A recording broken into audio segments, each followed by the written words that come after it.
topic, which is depression. I'm going to ask my colleague to introduce himself, then we shall go further. Okay, hi everyone. I'm Hello. Percy. Yes, I'm from Spring Bible Ministries, Heavenly Worship. I'm a pastor. Thank you, Percy. So, depression is an illness that an illness that comes about the things we've gone through, and it brings about withdrawal from daily activities. Yeah. It can even bring an impairment from from daily work.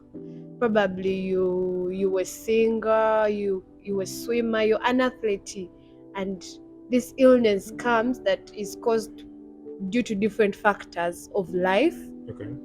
But because we are not able to comprehend them, or we are not in control, and they'll bring the signs and symptoms that we are going to see. But probably it's an illness that brings impairment to daily work and loss of interest.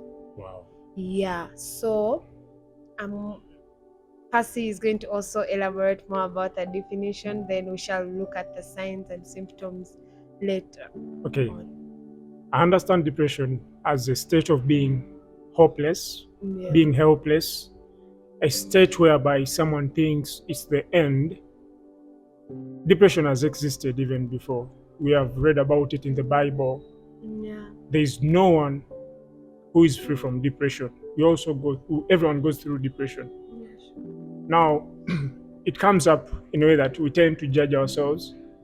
We tend to put a full stop on whatever we believed in. Yeah. One thing I know about the world or planet Earth is that there is the will of God and the will of man. So in most cases, we tend to concentrate on our will. You're like, yes, I have to do this. By the end of this year, I have to do this and this. Within a month, I have to get this. So when you fail to achieve what you wanted, you get depressed, you're stuck, and there is no more movement. You're stuck in one place. So that's depression. Okay, thank you, Percy, for that elaboration. So we are going to look at the examples, the signs, the things we can notice that someone is really going into depression, and even the symptoms, the things we don't see.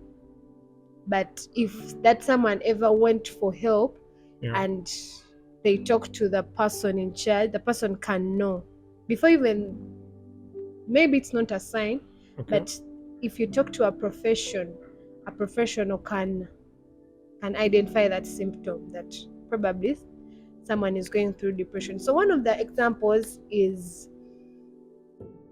loss of concentration. You lose concentration. Probably I'm a singer, I love singing, so I lose concentration. No. Maybe I used to do rehearsals, check out YouTubes, do some music practice, but I lose it all. I don't want to come for rehearsals, I don't want to come for practices, and whenever they rebuke me, I repeat, like I respond back. Okay. Like, you people don't know even what I am going through. You get? So it is one of them. Lose of concentration, lose of appetite. People lose appetite. For example, they wanted matoke so much, they no longer want matoke.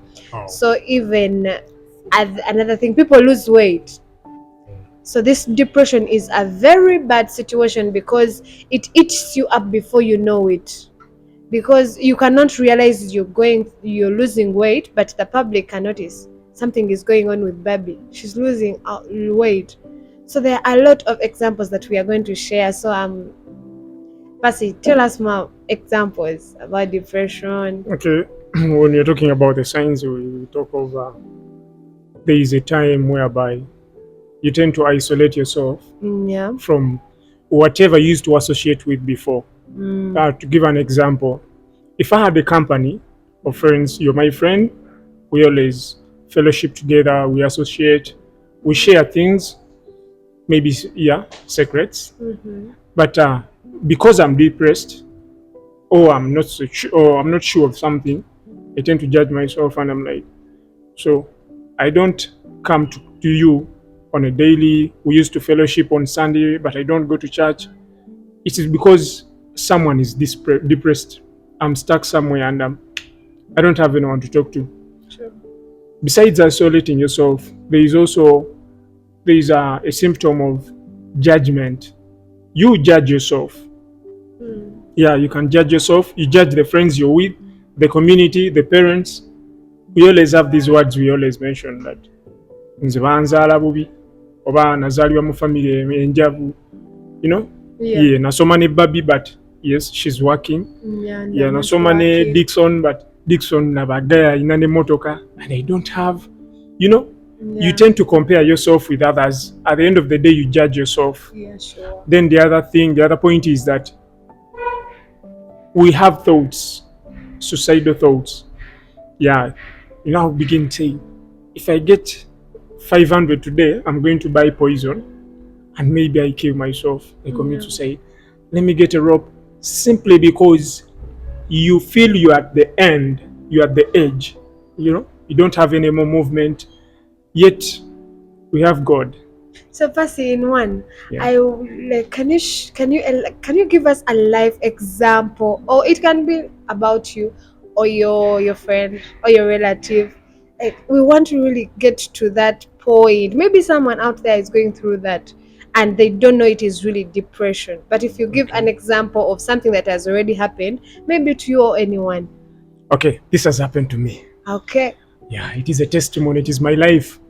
Once upon a time, I remember I was in a relationship, yeah, with a girl. She's beautiful. You know, I always look for beauty. And so things were working out normally, and I was so happy she was happy. But now there are some things that came up. Mm. You know, I believe she got exposed and she had to drop me. Yes, she had to take another choice. And I felt like I was heartbroken, to be honest. I won't cry for that, but I was It's okay. heartbroken. Right now, I'm in a Sorry healthy for that. relationship. Glory Yeah. be to God. Amen. Mm. Amen. So, like, what are those things that you went through that we cannot, maybe someone there is passing through them, and like, tell us, did Yeah. you used to get those suicidal thoughts, the Yes. isolations, the lose of concentration? Yeah. Mm-hmm. Then appetite. Man, Yeah. I used not to eat. And you know, I grew up with friends who used to say, food is Percy's nickname. You know, Okay. food was my nickname. But I got to a state whereby I used not to eat. This wasn't my body at that time. Yeah. Yeah, I'd lost weight. I used not to eat. I Probably got, you would even ask yourself, why am I losing? What's the reason of living?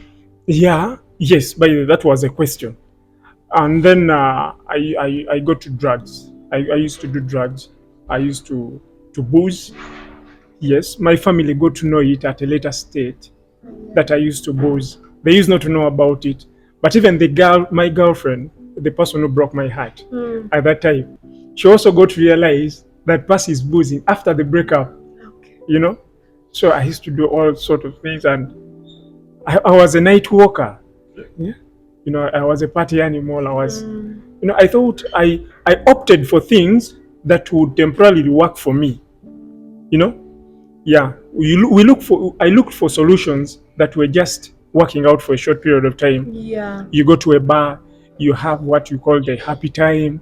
You smoke, you do everything, then you go back home. Early in the morning, you sleep. But at the end of the day, there is nothing productive you've done. There's no Probably even the solution. thoughts have come back already. Exactly. That's why I said it's temporal. It just works out for a short period of time. The Mm. sounds around, and you know, so it didn't work out for me for a certain time. I was doing all kind of things that you've ever thought of. Besides killing, I used not to kill. Okay. Yeah. A bit. So we are going to thank you for that. You're And welcome. we thank God that you recovered. And you're going to Jesus. tell us how. We need to know that. How, what helped you recover, you get. So the public needs to hear that. What helped you recover, because probably someone is there, they're not yet recovering from a breakup. Probably they have gone into another relationship that they are comparing. You know, when you're not recovered, you don't even realize that these people love you. You realize, you start taking it, this person will love me, and you drop it like the other one, you get, because they are Yeah. not yet recovered from that Yes. depression. So you're going to tell us how you recovered. So those are some of the examples we've seen of depression. So we are going to look at depression in a Bible perspective because we are Christians.